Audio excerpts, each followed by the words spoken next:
Andy.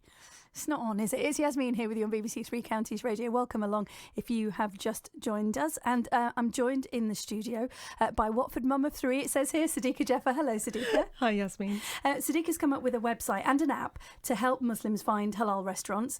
Siddika's secured over £200,000 of crowdfunding to get the Halal Dining Club up and running, and she's here to talk to us about it. So tell us the big idea. How does it work? So as a foodie and as a Muslim, I was getting really frustrated of trying to find halal food whenever I travelled to somewhere new. So I was living in Singapore for 4 years, like foodie capital of Asia.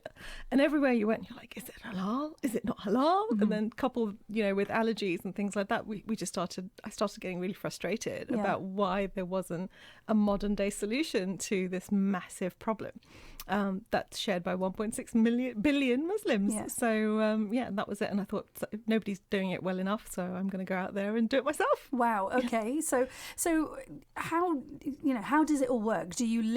How do you begin to list, because you can look around you and you're local to us, you're from Watford, so you go, okay, these are the restaurants we know here. Mm-hmm. But how do you start to list further afield and what areas does it cover? So I started this actually with a couple of my co-mates in Singapore, and we literally walked the streets for about 6 weeks and literally went door to door to every single restaurant and found out, are you really halal? And so that's tough, isn't it, when you've got to do research like that and just try some food as you're going along? Well, yes, there are a few calories. But the biggest issue is actually there's such a broad range of what's classified as halal. Oh, really? Yes. Okay. And so you start all the way from halal certified, stickers on the window and things like that, all the way through to places that discreetly serve halal but don't make it very obvious. And or perhaps might say, and I've heard this so many times, the chicken's halal. Exactly. But nothing else is. Exactly. Right, okay. And so there's just a bigger spectrum of attitudes towards halal, but some Muslims only wanting to go to places that are certified, no completely alcohol halal. served, right. Exactly, through to the other range, where perhaps it's fine dining and they're going out with clients and they want to know if there's something on the menu rather than just the salad option that's open to them. So that's why we kind of felt we had to go and visit face to face to actually speak to each individual restaurant. Now, in the UK, that's pretty difficult to do. There's a lot of miles to cover. So we telephone audit and then we call them up and speak to them. And how engaged are they? Because I guess I'm guessing the businesses that are certified halal, sort of halal throughout, as it were, would be quite happy because they want to be listed, they want that custom. But other restaurants, sometimes, as you said, they're a bit more sort of quiet about it. They don't want necessarily to advertise it.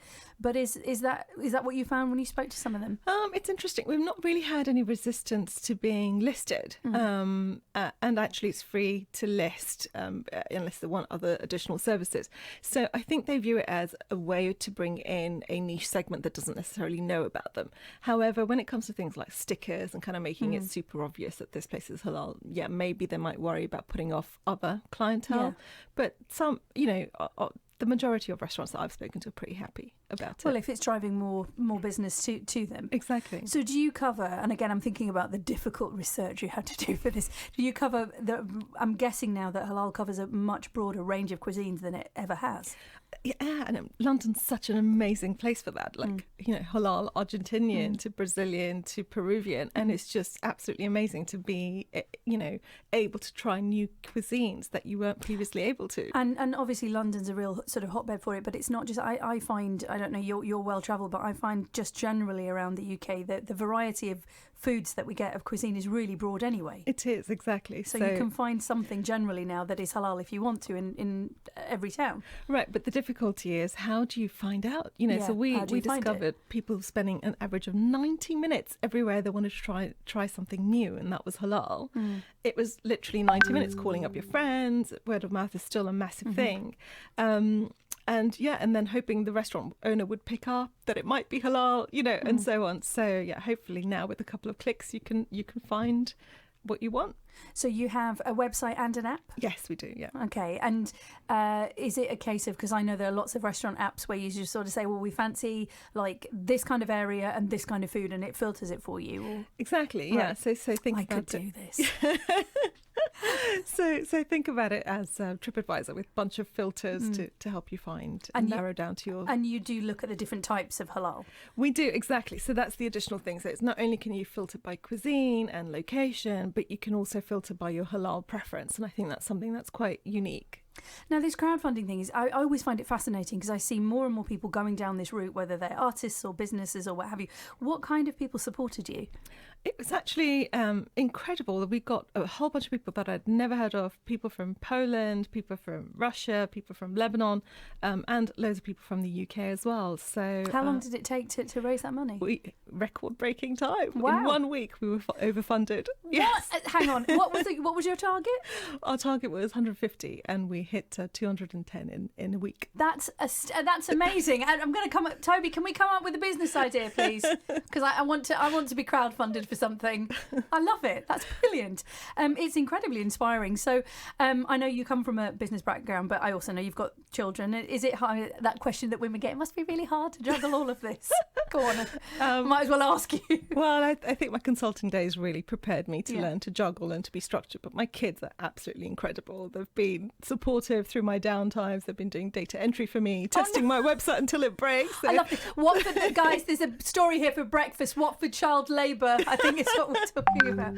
So they're really involved. Yes, they are. And I think it's important that they see that they get the opportunity to be exposed to the highs and lows of entrepreneurship. So obviously the word for the Muslim community, the word halal means a lot, but there's a lot of controversy around it as well, isn't there? For within the community, for some people who kind of want to know exactly, what the halal procedure has been, but also for people from outside the community who may not agree with it, and the flip side is some people they don't want to be eating halal meat. For some people, that's an issue, right? Mm-hmm. So did you have to sort of cover any of those bases with any of the restaurants, or again was it like, we know exactly what your procedures are and you're happy about this and you're happy to talk about openly? Well, it's interesting. I mean, even with halal, you've got this whole issue of stunning and non-stunning, right? So there's some Muslims who prefer non-stunned, and others who are like, it doesn't matter. Do you go into that level of detail? We don't. Right. So it's because of, I wonder if it's because sometimes the restaurants themselves don't know which route their suppliers use. Well, yes, exactly. So some of them are very, they've got all the certificates and they know exactly what the procedures are. Others are just, we buy all our meat from Halal Butcher. The Halal Butcher takes care of it because they're not necessarily Muslim owned. And this is the other fascinating thing, that more and more people are going into the halal restaurant space that are not necessarily Muslims. Wow, okay, that's interesting. Because of the rise of the Muslim pound. So it's a fascinating market. So no wonder you got all those people interested in it. So in terms of the backing and the crowdfunding, what do they get in return? I'm thinking halal burgers, or is it just that they've supported something they really believe in? It's a crowdfunding. The platform that we use, which is Crowdcube, does it on an equity basis, so they become shareholders of the company. Essentially. Fantastic. Yeah. So they can all have a portion of chips, is what I'm thinking. Exactly. Nobody gets to eat my food. What was that line from Friends? Joey doesn't share. Yasmin doesn't share. So Halal Dining Club, how do people find out more? So our website is www.halaldiningclub.com. You can follow us on Facebook, Twitter, Instagram. We're everywhere. Okay, and there's the app as well, of course. The app as well on the App Store. Well, it sounds really interesting. Thank you so much for coming in to talk to us about it. Thank you, Yasmin. You missed the JVM.